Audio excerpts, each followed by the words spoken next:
Hello, welcome to episode 3 of 2022, gardening. We got another birdies bed to build, our last one, please. Oh my God, I hope my last one in my life ever. They're not hard, but they really are tedious. We have our seed starts, very exciting. And then a lot of hauling dirt. I don't think anything's going in the ground today. That's hopefully next week. It's gonna be 80 this week. It's gonna be crazy. But you know, official last frost date for my zone 7B is not for another, 2-3 weeks. So seed starts, garden prep, dirt, lots and lots of hauling dirt. Maybe we'll chip some potatoes. Let's see. But let's take a look at these awesome seedlings over here. So, hasn't quite been a week yet. I planted these on Sunday. Today is Friday. I got my little fan going.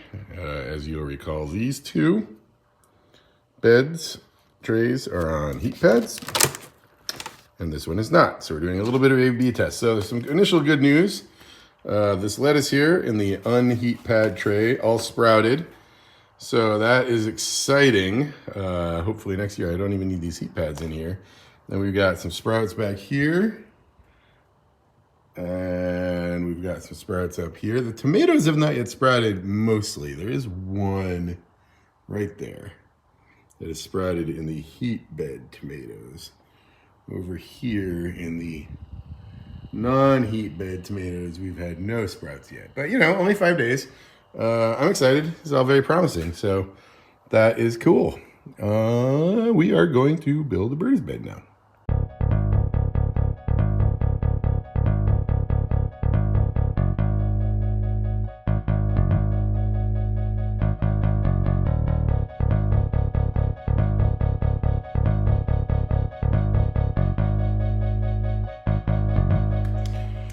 Oh my God, I'm so tired of making these things. They really take a while. Not hard, just tedious. This larger one, this is the 8-in-1. I usually buy the 6-in-1s. It really does get pretty flimsy. It comes with these support rods, and you really need them. I was kind of skeptical. The other ones are perfectly fine, but yeah, I put these in. They said I only needed 2 support rods in this configuration, but I put the 2 in down there, and they didn't give you 4 bolts, so I just kind of used the connector bolts they gave you for other configurations. But I'm happy with it. Those will get buried anyway, and it just gives it a lot more stability. I mean, obviously once it has dirt in it, it'll be fine, but I didn't want it bulging out.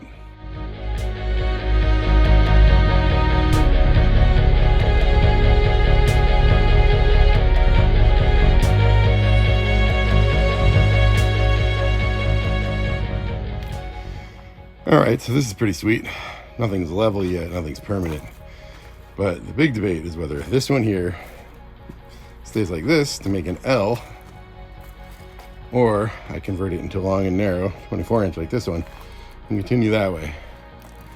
Down at the end is gonna be the tomatoes in the middle, with the smaller stuff on the sides. So I could potentially have rows going on this side here. But you know, the question is, what do I do here? I think it's gonna be my potatoes on this side. It's just gonna be a very thin row in. If I put this here, I get a little bit extra growing space from this middle at the end, but I can't come in that way. But there is a big tree right there, and I think even though we've cut it back a bit, once it starts going green, I don't think I'm gonna wanna go in that way. So I don't know, this requires a consultation with my wife, so that's as far as we're gonna do right now until we make that decision. Well, Emma has convinced me we're gonna rebuild this one and do one long row down the side. And the main reason is that way I'll be able to get in both sides, because the tomatoes are gonna be right here in the center, and I've been assuming I'm gonna scoot by them, but that could get really annoying. So it'd be good to have the other side to go in. Don't you think, Jane? Yeah. Do you wanna come in the hoop house? Yeah.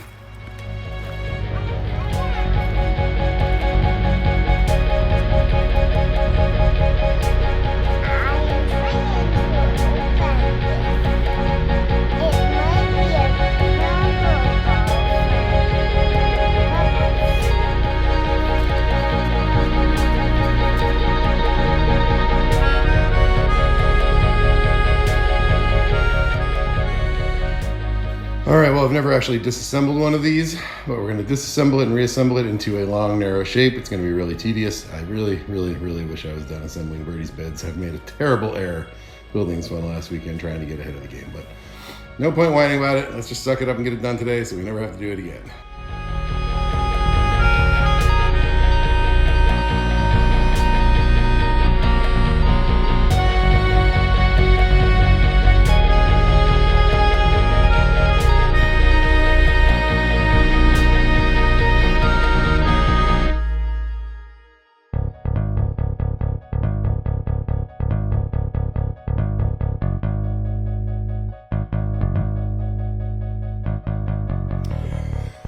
Well, that was tedious and unpleasant, but not difficult.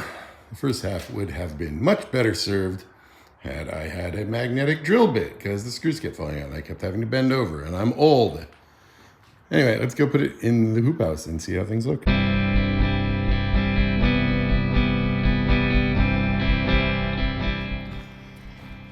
All right, this is gonna rule. Quite nice. Probably put a row of potatoes down this side. And then over here, yeah, this little middle area. I'll have to figure out what I'm doing with that. And then a row of tomatoes down the middle. I'm gonna get so much stuff in here. Look at that lovely drawing. Kitties. That's it for today. We will pick this up in the morning. So, take care.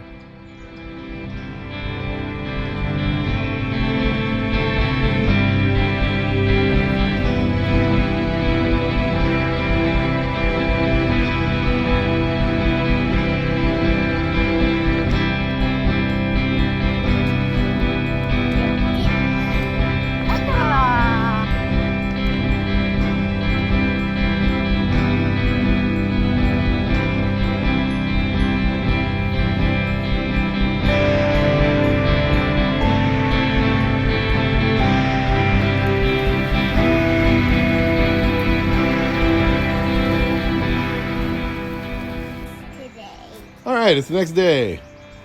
We have these two bins. They're made, they're awesome. They are, however, not level. So we're gonna get those level. That should be pretty easy. Then we gotta fill them.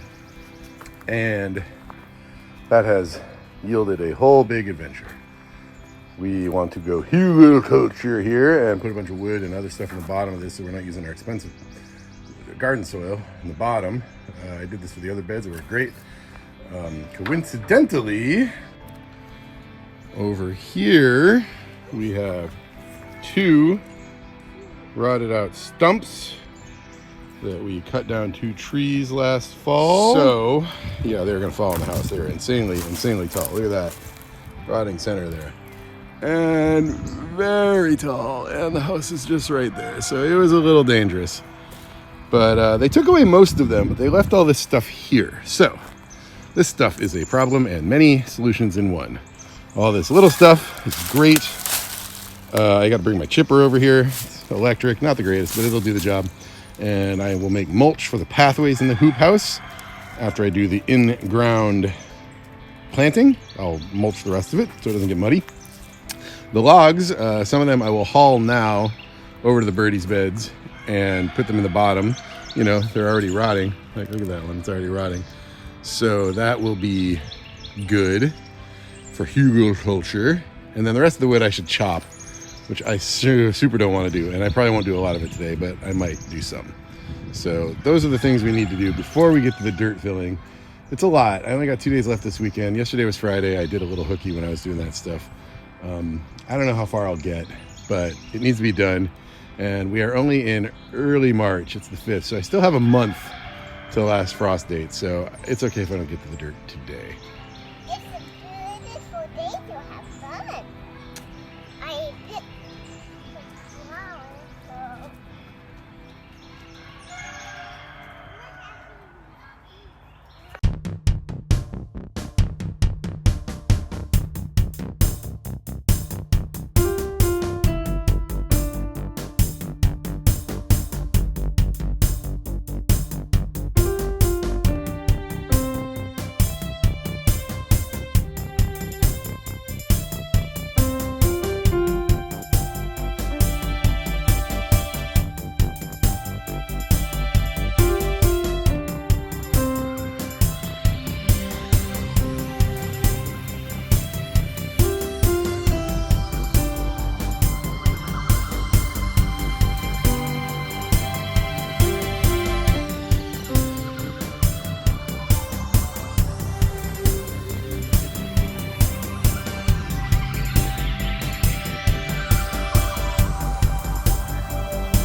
All right, it's the next day. I did not finish.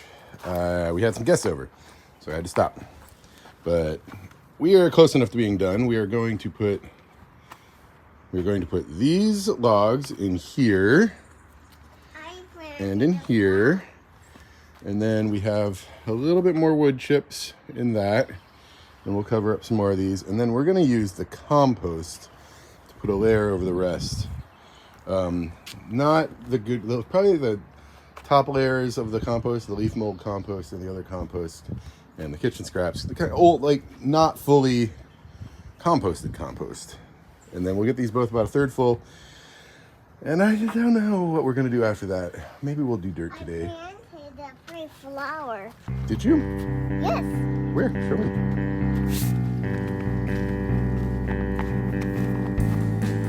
Oh, yeah, that's very nice. We'll plant some more flowers when we get the planters built.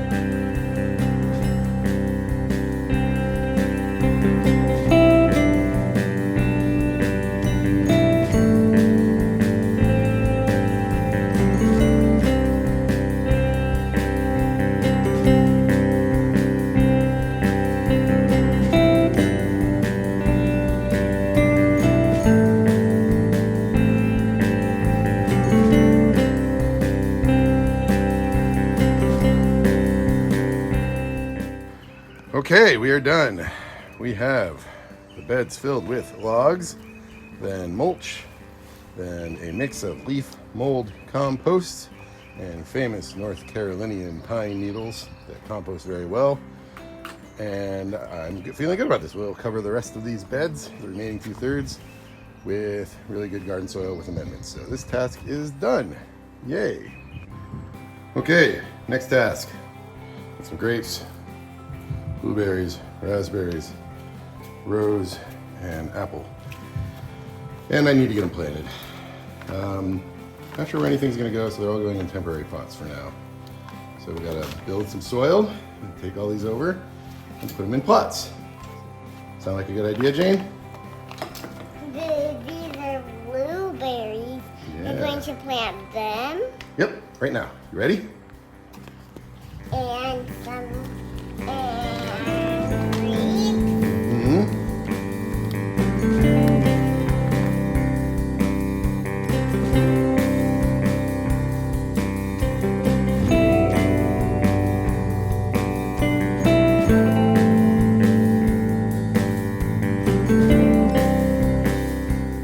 Okay, this is 50% garden soil, 50% organic compost. So we need to add amendments to this, which are in the garage. So we're gonna fill up the wheelbarrow, take it over there, and then we're gonna add some perlite and some worm castings and some blood meal and things like that. And we're gonna do this probably 2 or 3 times to fill enough pots to plant all those shrubbery fruits. You ready, Jane? Yeah. All right.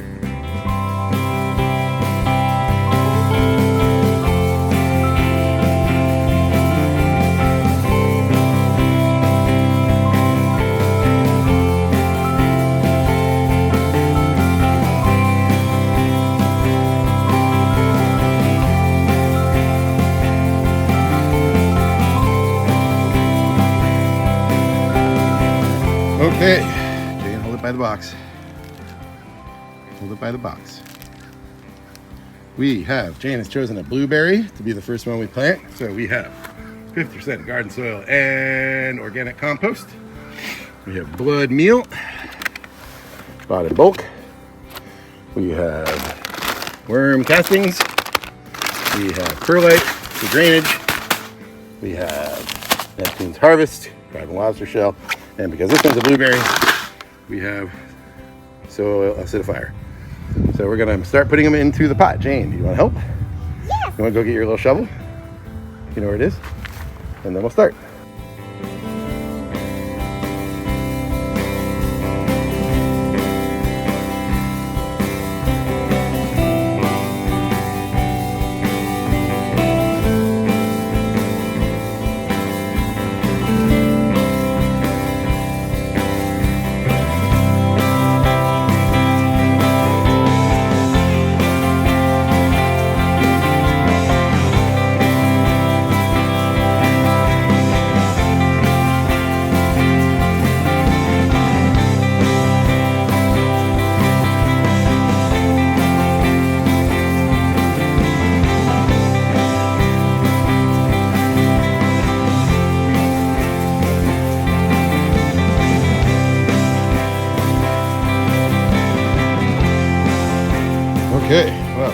done for the week.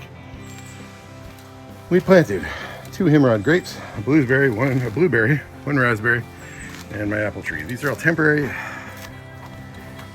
It's a big dilemma. We're gonna have more frost, but I've calculated to putting them in plants. It's 70, it's gonna be in the high 70s today, 80s tomorrow, 60s, 70s all week until Friday. They'll get down to 28 one night. I've calculated that this is better for them to be in sun in plants. A lot of them will get transplanted eventually, but I just didn't think it was good to keep them in the garage in boxes. I don't know how long you can keep things in those. I did it last year. I kept these in there for months and they never really grew that well. So I'm trying something different this year. I will cover them up with plastic on frost nights and we'll just hope for the best. But now the hoop house is officially in use, so I've locked it down. Landscape staples all around the sides. It is squirrel and deer proof. We're done. Till next week. Thank you for watching.